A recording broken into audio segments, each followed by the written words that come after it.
Shalom, saudaraku yang dikasihi Tuhan Yesus Kristus. Hari ini adalah hari terakhir di tahun 2024, 31 Desember 2024.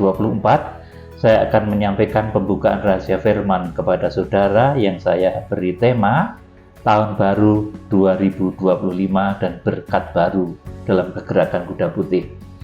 Saudaraku yang dikasihi Tuhan Yesus Kristus, kegerakan untuk pemeteraian Israel, di mana Israel itu merupakan tempat asal keselamatan, asal dari Injil. Nah, suatu ketika di akhir zaman, dan itu adalah masa kita sekarang ini, maka kita diberikan satu tugas oleh Tuhan untuk menjangkau Israel, untuk memeteraikan Israel, dan itu Tuhan akan memakai kita sebagai alatnya.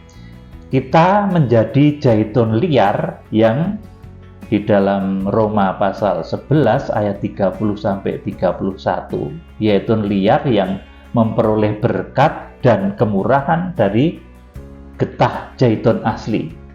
Karena kita sudah memperoleh berbagai macam kemurahan dari getah zaitun asli, maka kita akan dipakai oleh Tuhan untuk menjangkau bangsa Israel. Jadi jangan lupakan Israel. Tanpa Israel tidak akan pernah ada pengangkatan. Tanpa Israel tidak akan ada pengungsian. Tanpa bangsa Israel, maka antikris itu juga belum akan bisa muncul.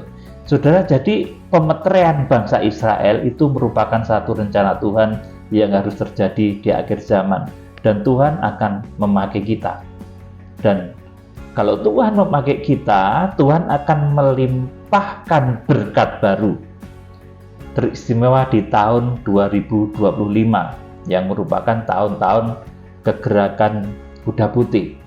Saudaraku yang dikasihi Tuhan, coba kita akan membaca di dalam Roma 11 ayat 30 dan 31, dibaca Pak Indra.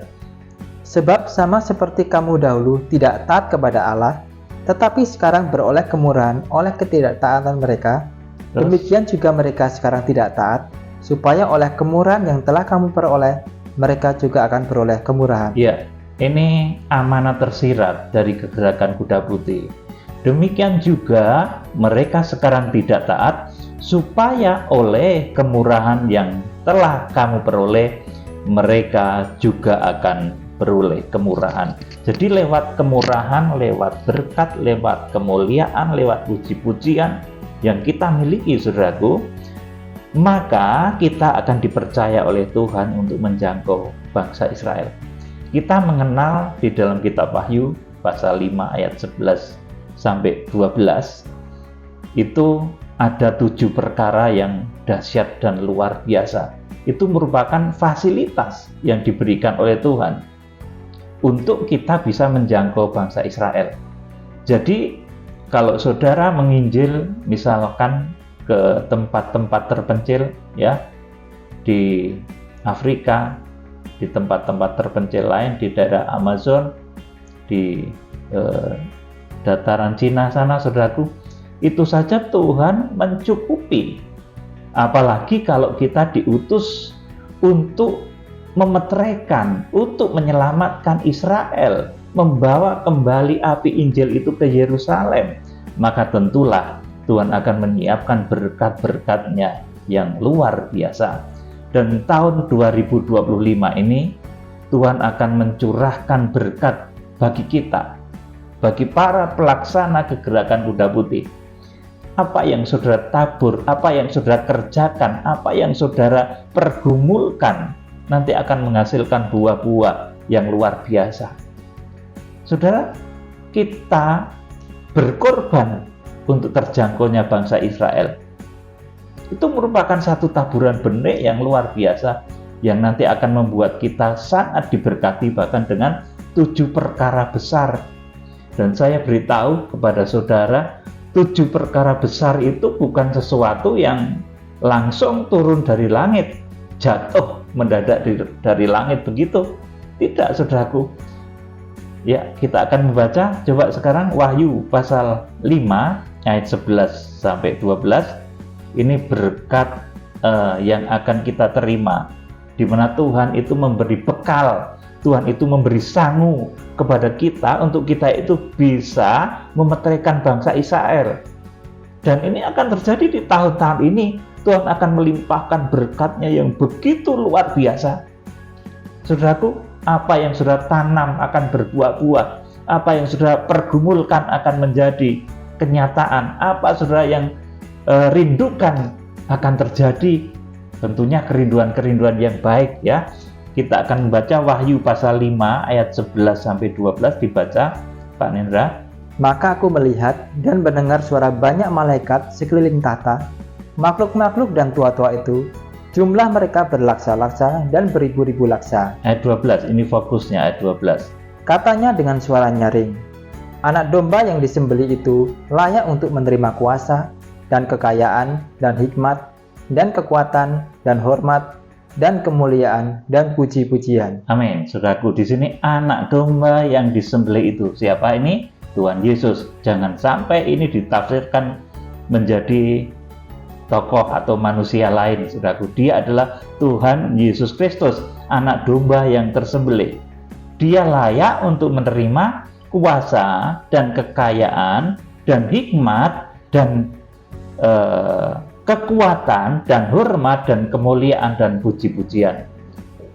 Saudaraku yang dikasihi Tuhan Yesus Kristus, sekali lagi saya sampaikan pada saudara, 7 perkara itu bukan barang yang jatuh dari langit, saudara, melainkan adalah berkat, melainkan adalah kemuliaan yang kita mulai dari kesederhanaan, dari apa yang ada.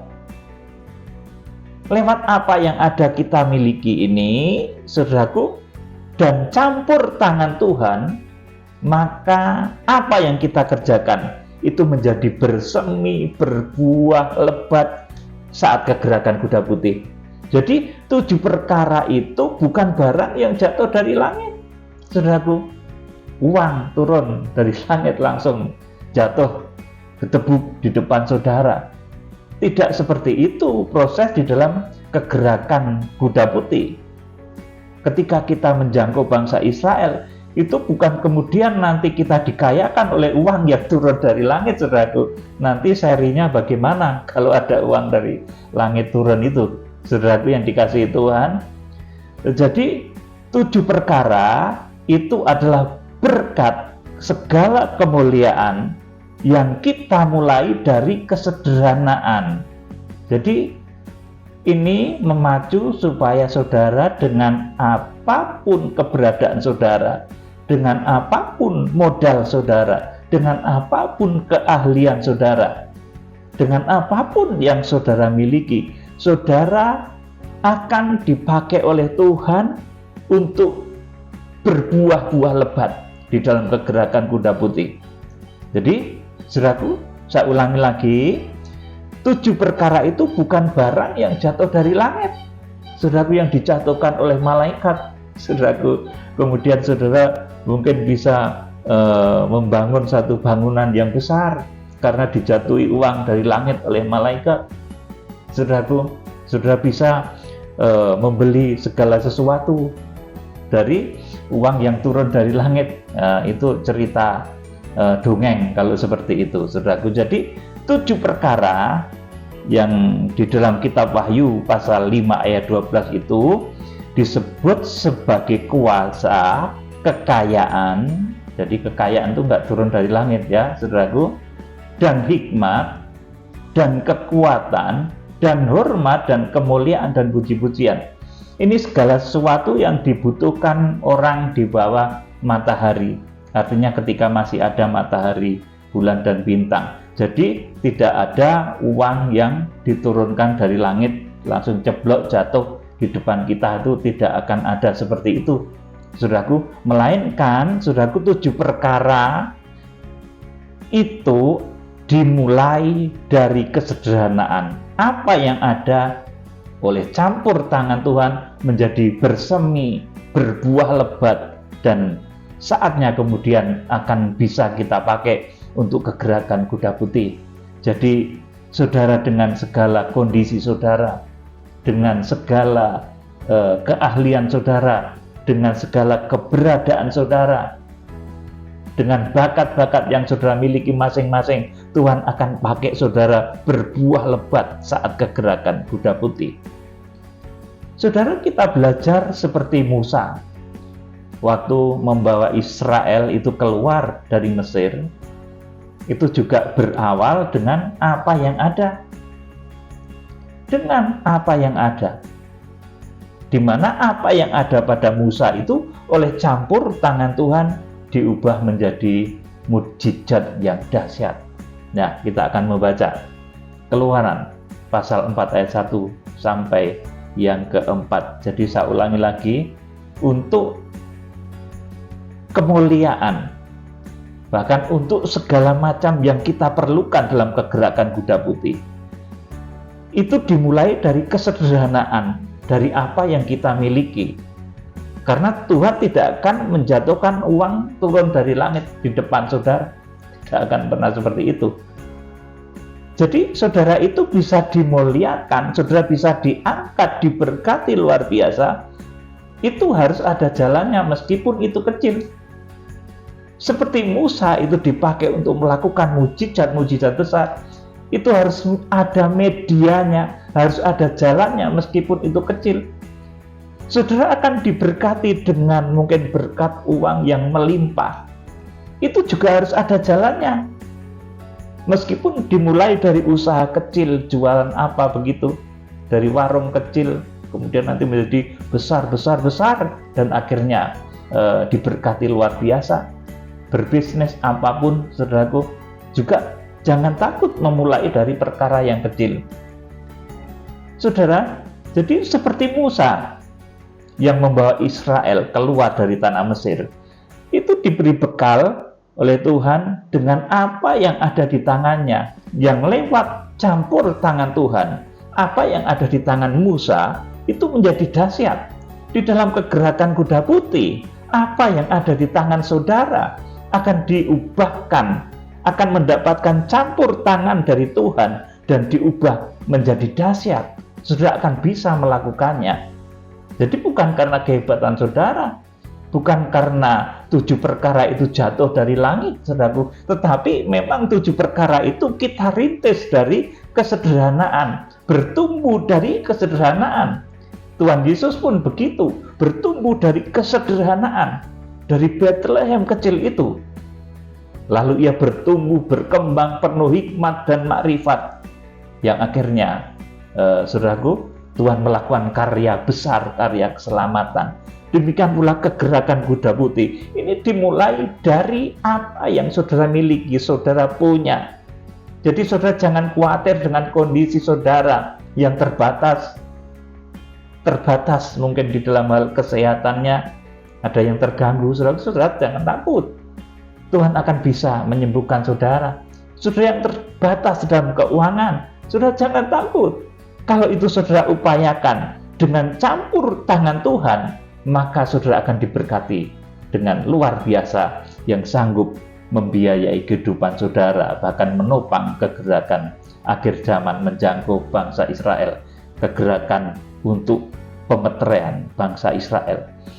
Kita melihat Keluaran pasal 4 ayat 1-4 dibaca, Pak Nendra. Lalu saud Musa, bagaimana jika mereka tidak percaya kepadaku dan tidak mendengarkan perkataanku, melainkan berkata, Tuhan tidak menampakkan diri kepadamu. Amin. Saudaraku, saya teringat ini, saudaraku, ayat pengutusan Musa. Musa itu yang mengutus Tuhan. Nah, saudara, ketika saya menyampaikan kitab Wahyu, saya memberitakan mengenai pemeteraian terhadap bangsa Israel. Saya ingat di dalam panggilan awal pelayanan saya, yang menyuruh saya itu Tuhan yang menampakkan diri di depan saya. Yang sangat jelas, saudaraku, bahkan kalimat-kalimatnya yang menyuruh saya itu, saudaraku, kalimat-kalimatnya masih begitu jelas. Saudaraku, memang di dalam perjalanan sebagai hamba Tuhan, saya dididik oleh seorang hamba Tuhan, oleh hamba-hamba Tuhan, yang memang dipakai untuk hal tersebut. Seperti halnya Samuel, itu dididik oleh Imam Eli. Saudaraku yang dikasihi Tuhan, tetapi hakikatnya Samuel itu yang mengutus Tuhan, bukan Imam Eli, saudaraku. Ya, saudaraku, meskipun ketika pertama mendapatkan suara Tuhan yang berkata, anakku, anakku, mengira itu suaranya Imam Eli, ternyata suaranya Tuhan. Nah, demikian pula ketika saya menyampaikan kitab Wahyu, bahkan berani menyampaikan tentang kegerakan penjangkauan bangsa Israel, membawa kembali Injil kepada Israel, ini karena Tuhan yang menampakkan diri itu. Saya menjadi berani, saudaraku. Kalau bukan karena Tuhan yang menampakkan diri itu, saudaraku, tentunya saya tidak akan susah-susah demikian. Buat apa menghabiskan biaya yang sedemikian besar? Saudaraku, buat apa coba, saudaraku? Andaikan bukan Tuhan yang mengutus, saudaraku, kan enak buat hal-hal yang lain. Tetapi karena Tuhan yang mengutus, sebagaimana di sini Tuhan mengutus Musa, Tuhan itu menampakkan diri kepada Musa, dan Tuhan bertanggung jawab pada Musa. Tuhan yang dahulu menampakkan diri di awal pengutusan saya sebagai hamba Tuhan, Dia yang akan bertanggung jawab atas kegerakan yang saya canangkan. Saudaraku, di mana kita harus menyelamatkan, menginjil bangsa Israel, kita harus melakukan doa pemeteraian terhadap bangsa Israel. Itu Tuhan yang akan melakukannya ganti kita. Jadi bukan kekuatan saya, bukan kekuatan saudara, tetapi itu kekuatan Tuhan yang dahulu menampakkan diri di depan saya ketika awal pengutusan saya sebagai hamba Tuhan. Ya, saudara, dan modal untuk melakukan apa yang Tuhan suruh itu sungguh di luar nalar. Saudaraku, waktu saya mendapat panggilan utusan dari Tuhan, pengutusan, Tuhan menyatakan diri di depan saya, menampakkan diri Tuhan Yesus di dalam kostumnya sebagai imam besar, itu menampakkan diri di depan saya, maka saya ini betul-betul orang yang sangat sederhana, tidak punya apa-apa, saudaraku, miskin, bahkan banyak dihina orang, saudaraku. Bahkan waktu itu kan saya masih muda, ya, cewek pun nggak ada yang suka sama saya karena saya begitu kurus. Tulang-tulang saya ini, saudaraku, menonjol semua, saudaraku, hitam lagi, saudaraku. Tetapi, saudaraku, kalau Tuhan yang mengarahkan kehidupan seseorang, Tuhan yang mengarahkan Musa, Tuhan yang menyuruh Musa, bahkan di akhir zaman, Tuhan yang menyuruh kegerakan untuk menjangkau bangsa Israel. Israel itu disayang Tuhan, dulu di Mesir, saudaraku, kemudian diungsikan, dibawa oleh Musa, mengungsi keluar dari tanah Mesir. Sekarang di akhir zaman, saudaraku, ketika jumlah bilangan orang yang diselamatkan itu nanti penuh, saudaraku, nanti kita yang akan dipakai untuk menjangkau bangsa Israel. Saudara, Tuhan itu memakai hamba-hamba yang ada pada zamannya, ya, hamba-hamba yang hidup pada zamannya.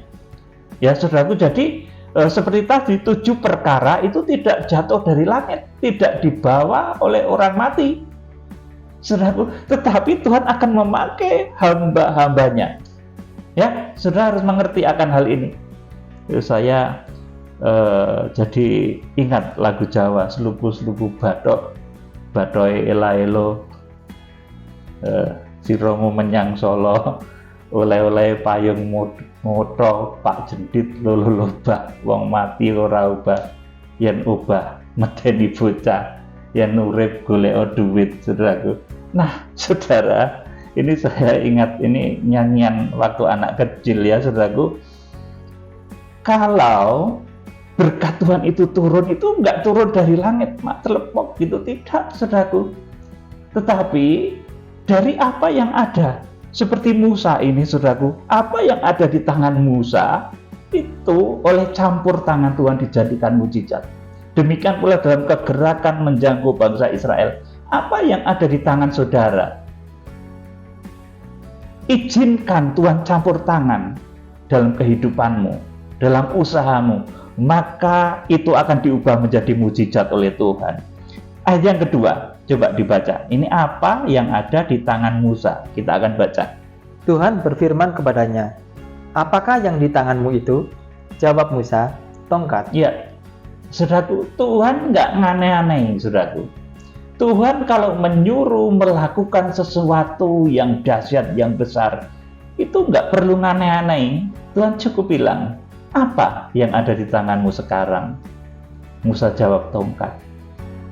Saudaraku, dan melalui tongkat itu nanti terjadi banyak mujizat, bahkan tulah-tulah di Mesir itu terjadi lewat tongkat Musa. Jadi kalau Tuhan melakukan segala sesuatu, itu tidak perlu aneh-aneh, saudaraku, melainkan dengan apa yang ada. Saudara ingin melihat mujizat kesembuhan, maka nggak perlu sesuatu yang aneh-aneh, saudaraku. Apa yang ada padamu dengan iman, air putih pun kalau sudah doakan dalam nama Tuhan Yesus, aku disembuhkan. Amin. Sudah sembuh betul oleh imanmu yang kuat itu. Jadi kalau ingin terjadi mujizat, Tuhan tuh nggak perlu hal yang aneh-aneh, saudaraku, melainkan apa yang ada di tangan. Seperti halnya 7 perkara itu bukan hal yang aneh-aneh yang turun dari langit, supaya nanti kita bisa sewa mungkin pesawat 10 pesawat begitu. Tidak, saudaraku. Dengan apa yang ada, saudaraku, saudara akan diberkati luar biasa. Saudaraku yang dikasih Tuhan, jadi waktu itu ketika Musa diutus, itu yang ada di tangannya, yang ada pada diri Musa, itu tongkat. Tetapi lewat tongkat itu, nanti pada akhirnya tercipta 10 tulah di Mesir. Saudaraku, dilanjutkan ayat 3 dan 4. Firman Tuhan, "Lemparkanlah itu ke tanah." Dan ketika dilemparkannya ke tanah, maka tongkat itu menjadi ular, sehingga Musa lari meninggalkannya. Terus, Tetapi firman Tuhan kepada Musa, terus, "Ulurkanlah tanganmu dan peganglah ekornya." Musa mengulurkan tangannya, ditangkapnya ular itu, lalu menjadi tongkat di tangannya. nah inilah keluar biasaan Tuhan ketika menciptakan berbagai macam mujizat. Jadi ketika Tuhan menciptakan mujizat, Tuhan memberkati kita untuk melakukan kegerakan besar di akhir zaman. Kita dikatakan untuk menggendong bangsa Israel. Ya saudaraku, kita akan dipakai untuk menggendong bangsa Israel. Bahkan nanti bulan Mei ya, kita akan ke Israel lagi untuk melakukan satu fellowship raya dengan banyak orang Yahudi Kristen, orang Israel Kristen ya, saudaraku, di Yerusalem dan Bethlehem. Saudaraku, kita akan melakukan satu pekerjaan yang menurut akal dan pikiran kita ini susah. Tetapi itu kita lakukan.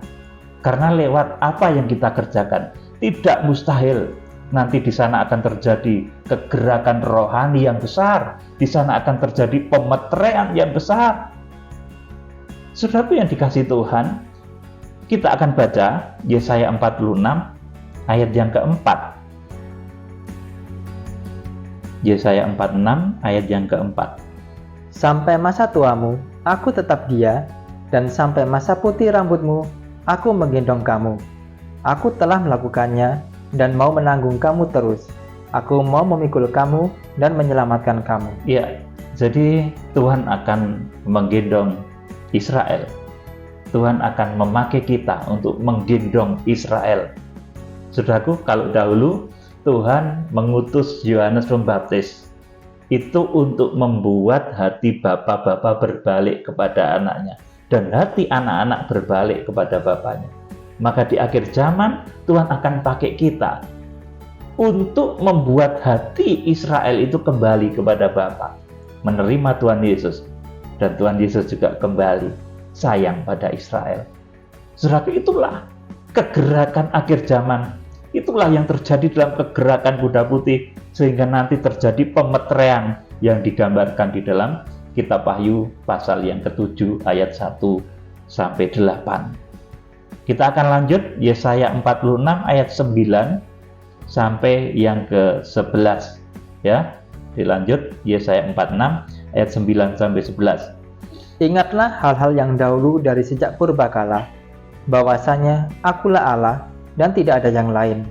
Akulah Allah dan tidak ada yang seperti Aku, Terus, yang memberitahukan dari mulanya hal yang kemudian, dan dari zaman purbakala apa yang belum terlaksana, terus, yang berkata, keputusanku akan sampai, dan segala kehendakku akan kulaksanakan. 11 perhatikan. Yang memanggil burung buas dari timur, dan orang yang melaksanakan putusanku dari negeri yang jauh. Aku telah mengatakannya, maka aku hendak melangsungkannya. Amin. Saudaraku, jadi kegerakan kuda putih ini adalah kegerakan burung buas dari timur, saudaraku. Tentunya ini berjalan ke Israel, saudaraku. Dari dulu, saudaraku, kegerakan kuda putih itu adalah perjalanan dari timur, dari tokoh dari timur untuk menjangkau bangsa Israel. Bukan ke negara-negara lain, tapi untuk menjangkau bangsa Israel. Saudaraku, bahkan juga yang terserak ke seluruh penjuru bumi itu nanti akan dijangkau oleh kuasa Tuhan yang luar biasa. Saudaraku yang dikasihi Tuhan, jadi kegerakan kuda putih itu kegerakan burung buas dari timur. Ini Indonesia, saudaraku, yang berjalan ke arah barat, ke Israel, untuk pemeteraian terhadap bangsa Israel. Saudaraku, ini harus kita pahami, dan untuk karya besar ini Tuhan akan pakai kita. Tuhan akan memberi bekal kepada kita. Tuhan akan memberi sangu kepada kita yang berwujud 7 perkara. Dan 7 perkara itu bukan sesuatu yang turun jatuh dari langit, tetapi itu adalah sesuatu yang memang sudah ada di tangan kita, saudaraku. Dan itu oleh campur tangan Tuhan, segala sesuatu yang sudah saudara miliki di tangan saudara itu akan diubah menjadi mujizat-mujizat besar. Karya-karya saudara akan diberkati, usaha-usaha saudara akan diberkati, dan saudara akan mengalami lawatan berkat yang luar biasa di tahun kegerakan kitab Wahyu ini, saudaraku, di tahun kegerakan kuda putih. Seperti halnya saya sampaikan tadi, seperti Musa yang membawa Israel keluar dari Mesir itu menggunakan apa yang ada juga, yaitu tongkat, di mana tongkat itu oleh campur tangan Tuhan diubah menjadi mujizat. Dan lewat tongkat itu pula nanti 10 tulah di Mesir itu terjadi. Jadi, saudaraku, 7 perkara itu bukan berkat yang jatuh dari langit, ya saudaraku. Uang, kekayaan mendadak jatuh dari langit di depan saudara. Nah, itu dongeng, saudaraku. Saudaraku yang dikasihi Tuhan, tetapi 7 perkara itu dimulai dari segala sesuatu yang sudah ada, meskipun itu sederhana dalam kehidupan saudara. Kehormatan, kemuliaan meskipun itu masih kecil dan sederhana, tetapi saat kegerakan kuda putih terjadi, nanti akan begitu dahsyat. Nah, ini tentunya berbeda ya dengan berkat yang terjadi di Yerusalem baru, saudaraku. Kalau di Yerusalem baru itu berkat surga yang serba baru. Jadi sekarang belum ada ya saudaraku, semua serba baru. Segala anasir yang berbentuk bulat yang mengidentifikasikan sebagai isi dari langit bumi yang berbentuk bulat dan mengambil asas putar dunia. Pada saat Yerusalem baru itu turun, nanti segala macam yang berbau dunia itu justru akan lenyap, kemudian diganti dengan segala sesuatu yang baru. Jadi Yerusalem baru itu nanti berkatnya semuanya baru. Kita akan membaca Wahyu 21 ayat 1 sampai yang ke-7. Wahyu 21 ayat 1 sampai 7. Lalu aku melihat langit yang baru dan bumi yang baru, sebab langit yang pertama dan bumi yang pertama telah berlalu, dan laut pun tidak ada lagi. Amin. Ini perlu saya terangkan lagi, bahwa setelah Tuhan Yesus Kristus datang, ini harap diingat, itu akan ada masa 1000 tahun damai. Wahyu pasal yang ke-20. Masa 1000 tahun damai. di mana masih ada matahari, masih ada bulan, masih ada bintang-bintang, masih ada galaksi. Tetapi ketika langit baru dan bumi baru itu turun, saudaraku, maka langit pertama dan bumi yang pertama, artinya langit ini dan bumi ini nanti lenyap, nggak diketemukan lagi. Saudaraku, ayat yang kedua. Dan aku melihat kota yang kudus, Yerusalem yang baru, turun dari sorga, dari Allah, yang berhias bagaikan pengantin perempuan yang berdandan untuk suaminya. Ya, terus 3. Lalu aku mendengar suara yang nyaring dari tata itu berkata, "Lihatlah, kemah Allah ada di tengah-tengah manusia, dan ia akan diam bersama-sama dengan mereka. Terus Mereka akan menjadi umat-Nya, dan ia akan menjadi Allah mereka. 4. Dan ia akan menghapus segala air mata dari mata mereka, dan maut tidak akan ada lagi. Terus? Tidak akan ada lagi perkabungan, atau ratap tangis, atau duka cita, sebab segala sesuatu yang lama itu telah berlalu." Amin. Jadi di sini dikatakan bahwa air mata, maut itu merupakan segala sesuatu yang lama. Kemudian perkabungan, ratap tangis, duka cita itu sesuatu yang lama. Nah, kita kan sekarang masih sering menangis juga, saudaraku. Masih sering ada orang mati juga, saudaraku. Saat ini masih sering ada perkabungan. Saat ini masih sering ada ratap tangis. Saat ini masih sering ada duka cita. Tapi dikatakan di Yerusalem baru semuanya itu adalah sesuatu yang lama. Saudaraku, dikatakan itu sudah usang, sudah sesuatu yang lama, yang sudah berlalu, dan Tuhan sudah mengganti dengan segala sesuatu yang baru. Saudaraku, nah seperti apa itu nanti? Tentunya nanti itu akan menjadi jelas setelah kita mengerti, bahkan masuk ke Yerusalem baru, itu akan menjadi jelas lagi barunya itu seperti apa. Ayat yang kelima. Ia yang duduk di atas tata itu berkata, "Lihatlah, aku menjadikan segala sesuatu baru." Ya, amin. Tuhan itu menjadikan segala sesuatu itu baru, anyar, grace, saudaraku. Ini berkat di Yerusalem baru. Baru itu artinya apa? Sesuatu yang saat ini belum kita pikirkan, saudaraku. Berkat yang betul-betul anyar, baru. Bukan berkat yang wujudnya duit, saudaraku. Di sana duit nggak kanggo, saudaraku, nggak kepake lagi di Yerusalem baru itu, saudaraku. Tetapi dalam kegerakan kuda putih masih dipakai, kekayaan itu masih dipakai, saudaraku. Makanya 7 perkara di Wahyu pasal yang kelima ayat 12 itu beda dengan berkat di Yerusalem baru. Di Yerusalem baru nanti duit sudah nggak kepake, ya, saudaraku. Ya, ini saudara jadi harus ngerti, ya. Dilanjut. "Tuliskanlah, karena segala perkataan ini adalah tepat dan benar." 6.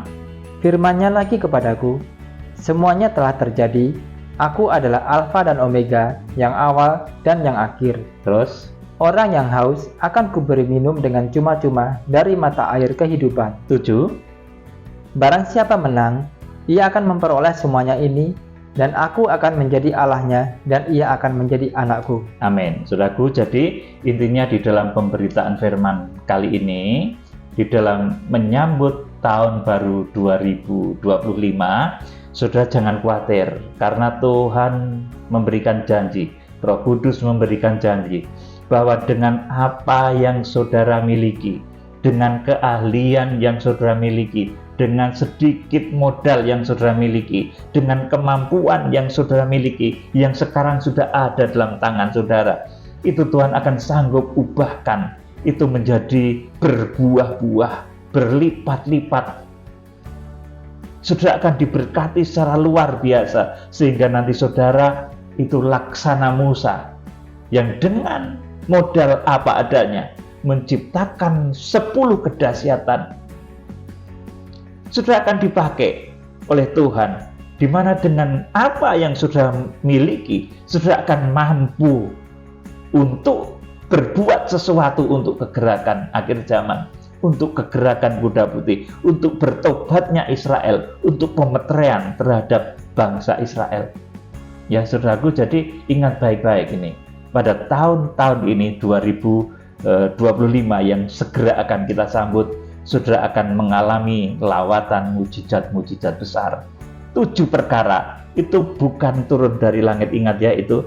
Saudara jangan berharap nanti uang itu jatuh dari langit telebuk di depan saudara, atau emas jatuh di punggung saudara ketepuk gitu, tidak saudaraku. Tetapi berkat itu akan dicurahkan kepada saudara. Kekayaan, kemuliaan itu dicurahkan kepada saudara melalui kesederhanaan yang saudara bangun sejak saat ini. Dari kesederhanaan apa yang saudara miliki, Tuhan bisa menciptakan mujizat-mujizat besar, memulihkan kesehatanmu, memulihkan ekonomimu. Yang punya hutang banyak pun Tuhan akan sanggup menyelesaikannya. Yang memiliki kerinduan besar, Tuhan akan sanggup memberkati. Oh ya, saya sampaikan satu hal lagi. Saudara, ada orang yang mengajar itu begini, saudaraku. Menjadi orang Kristen itu harus memikul salib setiap hari, saudaraku. Harus sengsara terus seumur hidupnya, saudaraku. Saudara, ini ajaran yang kurang tepat, saudaraku. Karena proses salib itu sama dengan juga proses baik di pintu gerbang, kemudian pintu kemah suci, bahkan pintu tirai Maha Kudus yang dihiasi dengan aneka warna-warni selambu dari pintu tirai. Itu ada warna merah, warna ungu, warna kermisi, kemudian warna putih. Saudara, artinya apa? Kalau kita mengikuti salib Kristus dengan benar, di dalam kehidupan itu akan ada sukanya, akan ada dukanya. Tetapi saudaraku, di dalam kesemuanya itu, setelah kita bisa mematikan keinginan-keinginan daging, kita akan diberikan kemuliaan yang dahsyat oleh Tuhan. Akan diberikan satu kekuatan kebangkitan. Tuhan tidak melarang saudara itu kaya ya. Menjadi orang Kristen kaya itu boleh, saudaraku, boleh. Saudaraku, ya, jangan terus mendidik jemaat supaya miskin terus, itu keliru saudaraku. Karena proses salib itu justru membawa saudara itu di dalam kemenangan-kemenangan. Secara tubuh, jiwa maupun roh, saudara akan mengalami kemenangan-kemenangan. Bahkan akhirnya nanti tubuh, jiwa, roh itu akan diangkat harpaso di Wahyu pasal 12 ayat yang ke-5 itu. Saudaraku, jadi kita itu akan dibawa oleh proses salib itu kepada kemuliaan. Tidak berhenti kepada kematian, tetapi akan berlanjut sampai kepada proses kemuliaan. Jadi saudara menjadi orang Kristen itu boleh diberkati kok, saudaraku. Tidak ada yang larang. Dan orang diberkati banyak yang masuk surga juga, saudaraku. Bahkan nanti di akhir zaman orang-orang yang dipakai oleh Tuhan ini tentunya orang-orang yang sangat dekat, yang harpaso atau yang diungsikan di Wahyu pasal 12 ayat yang ke-5 atau Wahyu pasal 12 ayat yang ke-6. Itu adalah orang-orang yang mereka sangat diberkati. Tubuh, jiwa, rohnya itu dipelihara oleh Tuhan. Saudaraku, jadi tiupkanlah satu pengajaran yang benar. Waktunya menegur ya menegur, waktunya menghiburkan ya menghiburkan, waktunya memberkati ya memberkati. Tuhan Yesus Kristus memberkati. Selamat tahun baru, dan nanti malam segera akan kita songsong tahun yang baru itu, dan saudara akan melihat pekerjaan Tuhan yang dahsyat di tahun-tahun yang akan datang. Tuhan Yesus Kristus memberkati.